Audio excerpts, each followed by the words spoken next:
Hello friends, welcome back to Learn English with Helen. இந்த வீடியோல நம்ம daily use sentences தான் பார்க்க போறோம். கண்டிப்பா உங்களுக்கு யூஸ்ஃபுல்லா இருக்கும், especially for the beginners it will be useful. So நீங்க இப்பதான் நம்ம சேனலை first time பார்க்கறீங்களா? Please subscribe the channel and keep supporting me. Without delay, let's get started. Let's see the first sentence. நான் பசியில் வாடிக்கொண்டிருக்கிறேன். எனக்கு ரொம்ப பசியா இருக்குது, பசியில வாடிட்டு இருக்கேன்னு சொல்லுவோம் இல்லையா? அதை எப்படி சொல்லலாம்? I am starving. I am starving. Next one, அது போதுமா? அது உங்களுக்கு போதுமான்னு கேட்கறதுக்கு எப்படி சொல்லலாம்?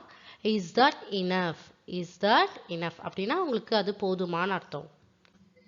Next one, காரில் ஏறுங்கள். காருக்குள்ள வாங்க, கார்ல ஏறுங்கன்னு சொல்லுவோம் இல்லையா? அதை எப்படி சொல்லலாம்? Get into the car. Get into the carனா காருக்குள்ள வாங்கன்னு அர்த்தம்.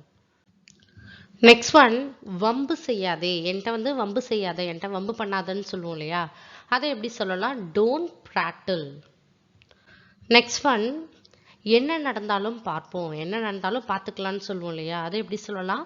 we will see whatever happens. என்ன நடந்தாலும் பார்த்துக்கலாம். we will see whatever happens. Next one, சைகை செய்யாதே. சைகையால சொல்லாதன்றதை எப்படி சொல்லலாம்? Don't gesture. நெக்ஸ்ட் ஒன், இப்போதெல்லாம் வேலை கிடைப்பது கொஞ்சம் கடினம். இப்போல்லாம் வேலை கிடைக்கிறது ரொம்ப கஷ்டம்ன்றீங்க. அதை எப்படி சொல்லலாம்? Getting a job is little difficult nowadays. nowadaysனா இப்போதெல்லாம் அர்த்தம்.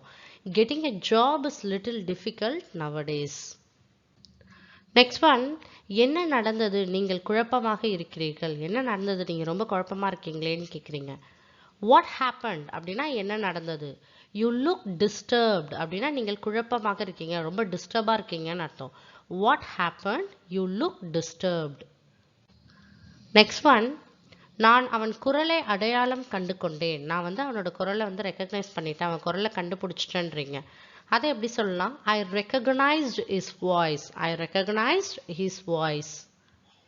நெக்ஸ்ட் ஒன், மாத்திரை சாப்பிட்டால் நன்றாக இருக்கும். நம்மளுக்கு உடம்பு சரியில்லைன்னா ஆப்வியஸ்லி நம்ம டேப்லெட்ஸ் எடுத்துப்போம் இல்லையா? அதான் டேப்லெட்ஸ் எடுத்துக்கிட்டா நம்மளுக்கு உடம்பு சரியாயிடும்னு சொல்றீங்க. அதை இங்கிலீஷ்ல எப்படி சொல்லலாம்? Take the pill. பில்னா tablets. Take the pill and you will feel better.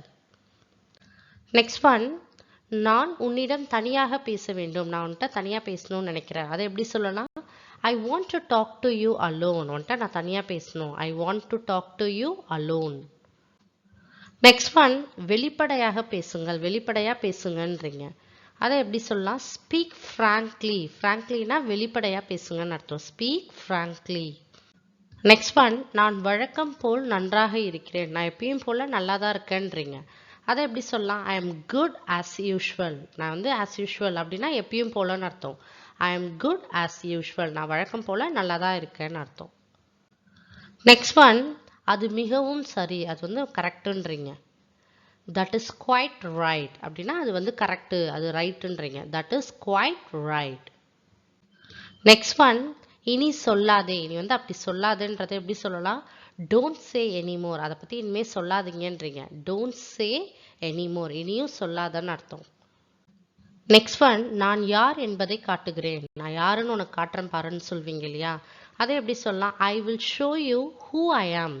I will show you who I am. நான் யாருன்னு உனக்கு காட்டுறேன். நெக்ஸ்ட் ஒன், நான் உன்னை கண்காணிப்பேன். நான் உன்னை கண்காணிச்சுட்டே இருப்பேன்வீங்க. அதை எப்படி சொல்லலாம்? I will keep an I on you. நான் உன்னை கண்காணிச்சுட்டே இருக்கேன்னு அர்த்தம். I will keep an I on you. Next one, எந்த காரணமும் இல்லாமல் நீங்கள் கவலைப்படுகிறீர்கள். காரணமே இல்லாமல் எதுக்கு கவலைப்பட்டுட்டே இருக்கீங்கன்னு கேட்போம் இல்லையா? அதை எப்படி சொல்லலாம்? You are worried for no reason. ரீசனே இல்லாமல் கவலைப்பட்டுட்டு இருக்கீங்கன்னு அர்த்தம். You are worried for no reason. Next one, தெரியாமல் உன்னை காயப்படுத்தினேன். தெரியாமல் உன்னை காயப்படுத்திட்டேன்றதை எப்படி சொல்லலாம்? I hurt you annoyingly. அன்னோயிங்லினா தெரியாமல் அர்த்தம். ஐ ஹர்ட் யூனா உன்னை காயப்படுத்திட்டேன்னு அர்த்தம். ஸோ இங்கே என்ன நம்ம சொல்கிறோம்? தெரியாமல் உன்னை காயப்படுத்தினேன் அப்படின்னா ஐ hurt you annoyingly. So my dear friends, இந்த வீடியோவில் நம்ம டெய்லி யூஸ் சென்டென்சஸ் தான் பார்த்தோம். கண்டிப்பாக உங்களுக்கு யூஸ்ஃபுல்லாக இருக்கும். ஸோ நீங்களும் டெய்லி ப்ராக்டிஸ் பண்ணிகிட்டே இருங்க. உங்களாலேயும் இங்கிலீஷை ஃப்ளூயண்ட்டாக பேச முடியும். If you like this video, like and share with your friends and kindly subscribe the channel. Keep supporting me. Thank you friends.